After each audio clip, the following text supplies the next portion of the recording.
और अब बात करते हैं ड्रैगन की, जिसका हाथ फेल होने वाला है और वजह है भारतीय एयरफोर्स का राफेल।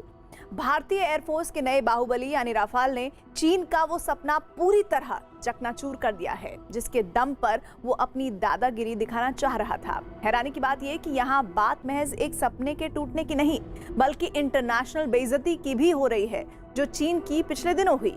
असल में राफेल के चक्कर में ही अमेरिका और रूस ने चीन की एक ऐसी बड़ी साजिश का भंडाफोड़ कर दिया जिसकी वजह से वो चीन के सारे अरमान धरे के धरे रह गए हैं। हुआ ये कि चीन ने लोन की आड़ में एक कंपनी को हथियाने की चाल चली, लेकिन इससे पहले कि उसकी साजिश कामयाब हो पाती अमेरिका और रूस को भनक लग गई। बस फिर क्या था, मारे गए गुलफाम।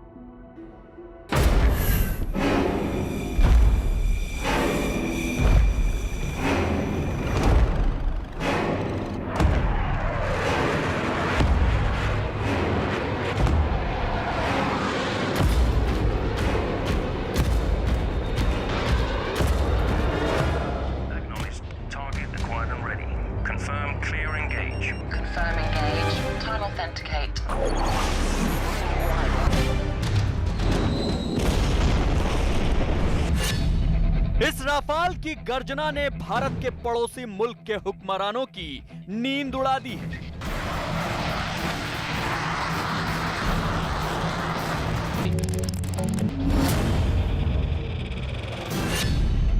राफेल फाइटर के इस शोर ने चीन का चैन हवा में उड़ा दिया।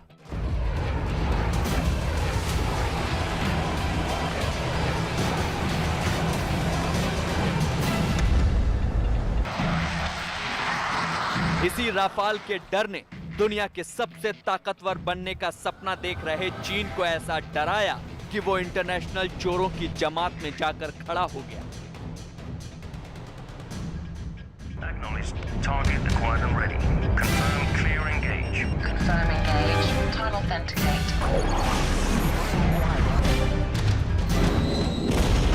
चीन एलएसी पर तो भारत से मात खा ही रहा है, लेकिन इस बार उसे एक और बहुत तगड़ा झटका लगा है। ये झटका उसे कहीं और से नहीं बल्कि एक वक्त पर उसके सबसे बड़े हितैषी रहे रूस और चीन के कट्टर विरोधी रहे अमेरिका से मिला है। चीन का इस झटके की वजह से दुनिया की सबसे बड़ी वायुसेना बनने का सपना भी चकनाचूर हो गया है। राफेल चीन का सिरदर्द बना।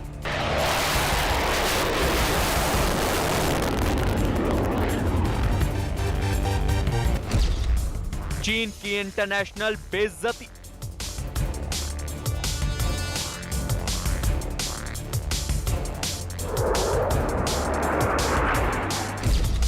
राफेल से चीन का सपना चकनाचूर।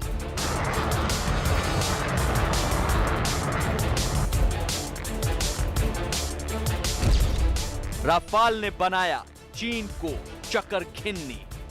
राफेल के आ जाने से चाइनीज एयरफोर्स को अपने जो ऑपरेशनल टैक्टिक्स हैं उनमें कुछ चेंजेस लाने पड़ेंगे। उनको अपने फोर्स डिप्लॉयमेंट, उसके डिस्ट्रीब्यूशन और उसके एलोकेशन पर फिर से नज़र डालनी होगी। उनके एयर डिफेंस मैकेनिज्म और जो इंफ्रास्ट्रक्चर है उसको रीअप्रोप्रिएशन करके ठीक से सेटअप करना होगा। तो इस लिहाज से डेफिनेटली चाइना के लिए एक चैलेंजिंग सिचुएशन पोज करता है।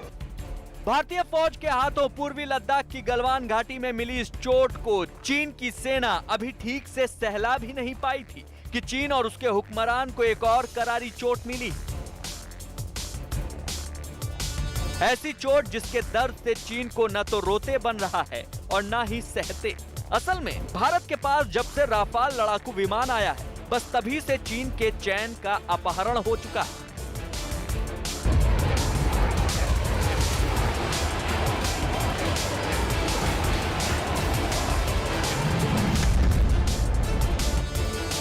अपने घर पर चोरी की टेक्नोलॉजी से तैयार किए J-20 लड़ाकू विमान के जरिए दुनिया की ताकत बनने निकले चीन का महाशक्तिशाली बनने का सपना चकनाचूर हो गया है। और मजे की बात यह है कि चीन के इस सपने पर पानी फेरने के पीछे कोई और नहीं अमेरिका और रूस का हाथ बताया जा रहा है। हुआ ये कि चीन ने गोबी रेगिस्तान में पीएलए एयरफोर्स के J-20 विमानों के साथ युद्धाभ्यास किया था। इस युद्धाभ्यास में शामिल J-20 फाइटर जेट्स ने H-6 बम वर्षक विमानों के साथ लाइव फायर एक्सरसाइज की थी। और वहीं चीन को इस बात का पता चल गया कि जिन फाइटर जेट के दम पर वो दुनिया को आंख दिखाने का गुमान पाल रहा है, असल में उनमें दम तो है ही नहीं। J-20 के जो इंजन्स थे वो काफी अंडर पावर्ड इंजन्स थे और जिसका डायरेक्ट इफेक्ट एयरक्राफ्ट की मनूवरेबिलिटी पर भी पड़ता था। एक तो अंडर पावर्ड थे और दूसरा अनरिलायबल भी थे। तो जाहिर सी बात है इस तरह के एयरक्राफ्ट को चाइना उस समय से ही, वो हालांकि उन्होंने ऑपरेशनलाइज तो कर दिया लेकिन उसके बाद भी लगातार उसको अपग्रेड करने की कोशिश में वो लगे रहते हैं। तब चीन ने अपने बेदम J-20 लड़ाकू विमान को और ज्यादा ताकतवर बनाने के इरादे से यूक्रेन की इंजन बनाने वाली कंपनी मोटर सिच पर नजरें गड़ा दी।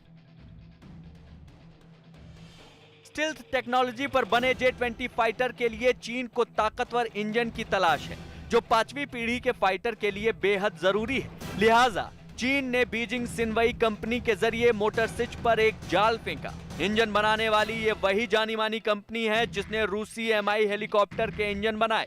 भारतीय वायुसेना के लिए भी ये कंपनी इंजन तैयार करती है। इस कंपनी का रुतबा और इंजन की ताकत देखकर चीन की नीयत में खोट आ गया और इसकी भनक अमेरिका के साथ साथ रूस को भी लग गई। चीन के लड़ाकू विमानों के साथ दो चीज अहम है। पहला तो वो तकनीकी रूप से बहुत ज्यादा जटिल होते हैं और चीन उन लड़ाकू विमान के इंजन को उन्नत बनाना चाहता है और उनको 5th जनरेशन के मापदंडों के मुताबिक ही वह ढालना चाहता है। लिहाजा चीन ने रची एक अंतर्राष्ट्रीय साजिश। अमेरिका को चीन के इस साजिश की भनक लग चुकी थी और रूस को भी थोड़ी देर में इस साजिश का पता चल गया, जिसके बाद हुआ ऐसा कि अमेरिका और रूस की वजह से चीन की पूरी दुनिया में किरकिरी हो गई। चीन ने J-20 लड़ाकू विमानों में खुद के बनाए WS-10 इंजन लगाए हैं, लेकिन इससे इस फाइटर जेट को उतनी ताकत नहीं मिल पा रही है जितनी उम्मीद की जा रही थी। रूस का सैटर्न AL-31 FM-2 इंजन और चीन का WS-10 इंजन ताकत के मामले में करीब करीब बराबर है। ऐसे में चीन की जरूरतें पूरी नहीं हो पा रही हैं। लिहाजा अपनी जरूरत को पूरा करने के लिए चीन ने एक अंतर्राष्ट्रीय साजिश रची। ये साजिश थी यूक्रेन की कंपनी मोटर सिच पर कब्जा करने की। मोटर सिच को हड़पने की चीन की चाल का पता पिछले साल नवंबर में centre for European policy research ने किया। रिपोर्ट के मुताबिक 2015 में मोटर सिच और चीन की कंपनी स्काई राइजन के बीच एक समझौता हुआ, जिसके तहत चीन को टेक्नोलॉजी ट्रांसफर करने की बात थी। बदले में मोटर सिच को 10 साल में करीब $100 मिलियन का लोन देने की डील हुई। लोन की आड़ में कब्जा करने का ये चीन का पुराना पैतरा अमेरिका और रूस अच्छी तरह समझते हैं। लिहाजा अमेरिका ने रूस के साथ मिलकर यूक्रेन पर ऐसा दबाव बनाया कि उसने समझौता रद्द करके चीन के सपने को चकनाचूर कर दिया। जो चाइनीज प्लान था, जो उन्होंने बिलियंस ऑफ डॉलर्स इन्वेस्ट करके एक कंट्रोलिंग स्टेक इस कंपनी में अपने लिए बनाया था, उसका फायदा अब उनको नहीं मिलेगा। बिकॉज जब वो कंपनी नेशनलाइज हो जाती है तो वो गवर्नमेंट ऑफ यूक्रेन कंट्रोल करेगी और सीधी सी बात है कि यूएस की बात मानना ये साफ इंडिकेशन देता है कि यूक्रेन गवर्नमेंट अब यूएस के अगेंस्ट जाने के मूड में नहीं है। तो डेफिनेटली ये चाइना का जो इंजन डेवलपमेंट और अपग्रेड प्लान था उसके लिए गहरा धक्का है। चीन की इंटरनेशनल साजिश का भांडाफोड़ क्या हुआ, वो दुनिया के सामने चोरों की जमात में खड़ा नजर आने लगा। लेकिन बात सिर्फ इतनी ही नहीं, रूस ने तो उसकी इंटरनेशनल बेइज्जती भी कर दी। रूस ने साफ कर दिया कि वो इंजन नहीं देगा। अगर कोई डील होती है तो वो पूरे एयरक्राफ्ट की होगी। रूस चीन की रग रग से वाकिफ है।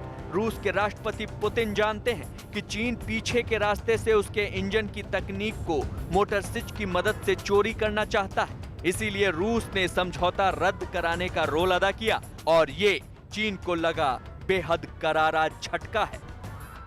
झटका नहीं, मैं इसे एक सेटबैक मानूंगा। और ऑप्शंस चाइनीज के पास यही हैं कि वो खुद अपनी डोमेस्टिक इंडस्ट्री में इन चीज़ों को अपग्रेड करके और वो लेवल रीच करने की कोशिश करें। हालांकि उनके पास उतना एक्सपर्टीज नहीं है जो कि उन देशों के पास है जहां से वो इनको लेने की कोशिश कर रहे थे। रफाल से मुकाबला करने के लिए चीन अपने सबसे ताकतवर J-20 चेंगडू विमान को ही आगे कर देता है, लेकिन अगर गौर करें तो रफाल और J-20 चेंगडू की ताकत में बराबर की टक्कर है, बल्कि कुछ मामलों में तो रफाल J-20 पर भारी ही पड़ता है। रफाल एक बार में 3700 किलोमीटर की उड़ान भर सकता है, जबकि चीन का J-20 सिर्फ 1200 किलोमीटर तक ही उड़ान भर सकता है। जरूरत पड़ने पर इसे 2700 किलोमीटर तक बढ़ाया जा सकता है। राफाल की रफ्तार 2223 किलोमीटर प्रति घंटा है, जबकि J-20 की रफ्तार 2130 किलोमीटर प्रति घंटा है। राफाल अपने साथ 24,500 किलोग्राम वजन लेकर उड़ सकता है, जबकि J-20 35,000 किलोग्राम तक वजन लेकर उड़ान भर सकता है। रफाल और J-20 दोनों में ही 4 मिसाइलें हैं, लेकिन रफाल में मिटियोर और स्कैल्प मिसाइल लगी है, तो J-20 में PL-15 और PL-20 मिसाइलें हैं। रफाल को 4.5 जनरेशन का फाइटर जेट माना जाता है, जबकि चीन J-20 को 5th जनरेशन फाइटर जेट बताता है। रफाल और J-20 दोनों को ही रडार नहीं पकड़ सकता। बहरहाल ये तो अब तय हो गया कि रफाल ने चीन के न जाने कितने सपनों को चकनाचूर किया है, और अभी तो ये शुरुआत भर है।